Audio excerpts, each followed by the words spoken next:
We have many different friends for different purposes, and no one person usually fulfills all our needs. But for people with ADHD, they often feel like if they don't have a best friend, they're a social failure. This is not true. Hi, I'm Caroline Maguire, and I'm here to talk about all things friendship and ADHD. Before we get into it, please like this video, subscribe to my channel, and let me know what you think in the comments. I think the idea of a best friend, one all-encompassing person, comes from societal images of friendship bracelets, TV episodes, social media, commercials with trips together, and someone who is always there, someone who is like a spouse, a partner for all things. The Sisterhood of the Traveling Pants, Leslie Knope and Ann Perkins from Parks and Recreation, Bert and Ernie?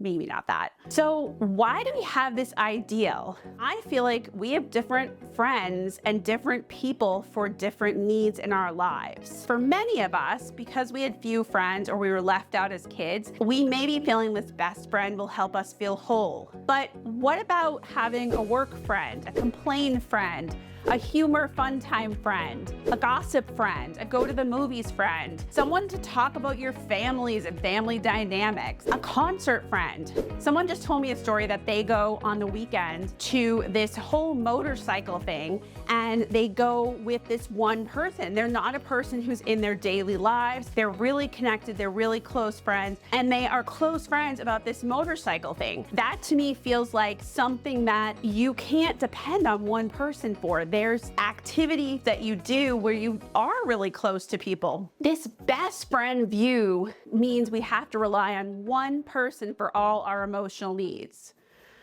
I'm not sure anyone wants to be responsible for all of my emotions. Research shows that we have 2 to 3 close friends over our lifetime. One survey found that we have 3 or more favorite people. I think we as neurodivergent people want a best friend because we did not have our needs fulfilled, and we want to join this image, this sort of manufactured image, which by the way is sometimes about selling things, just saying, a lot of it's commercials. I feel like this is a kind of black and white thinking to say, oh, I don't have a best friend to meet all my emotional and social needs, so I'm a failure. See my other videos on black and white thinking for this. We could have a network of friends with different perspective, different level of support, someone who catches my blind spots and has a variety of experiences, different phases of life. We have different people and different needs, and people go through stuff. So if one person is supposed to fulfill all my needs,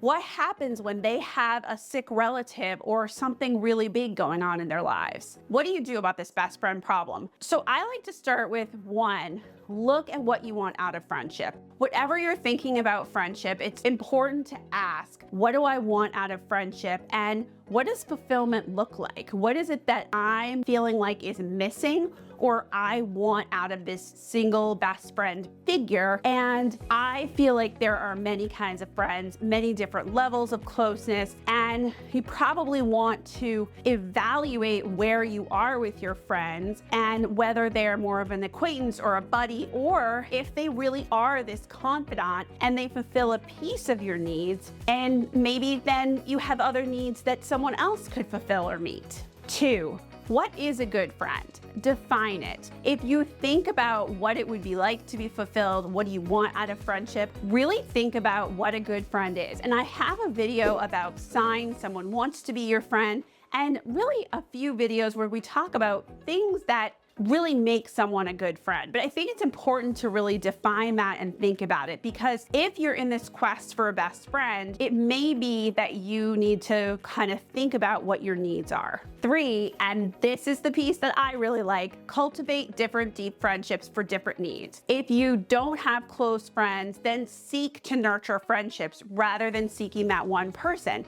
Consider what you need, and then you might be saying to yourself, okay, Caroline, but how do I get closer to people? Well, that's a legit concern. Then 4, if you don't feel you have what you need, let's seek it. Join high interest activities where you could meet like-minded people and share interests. And if you are interested, see my How to Make Friends video.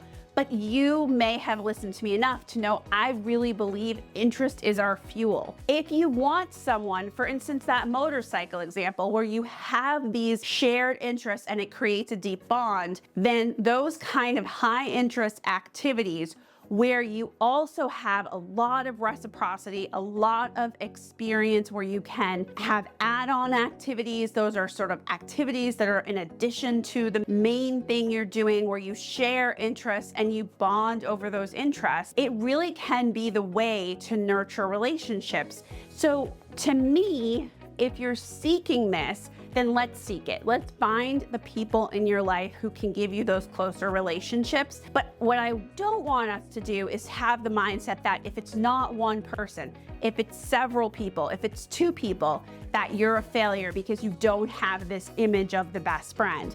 That, to me, it's not healthy, because you've done something great. You found 2 or 3 people who fulfill your needs and really are there for you and share interests. Let me know what you think in the comments, and thank you to everyone who stayed till the end. I would love to know what you think and where this whole paradigm kind of falls apart for you, or you have some struggles. I will link some other videos that I've mentioned in the description, and let me know what you think and what you need. Bye, friends.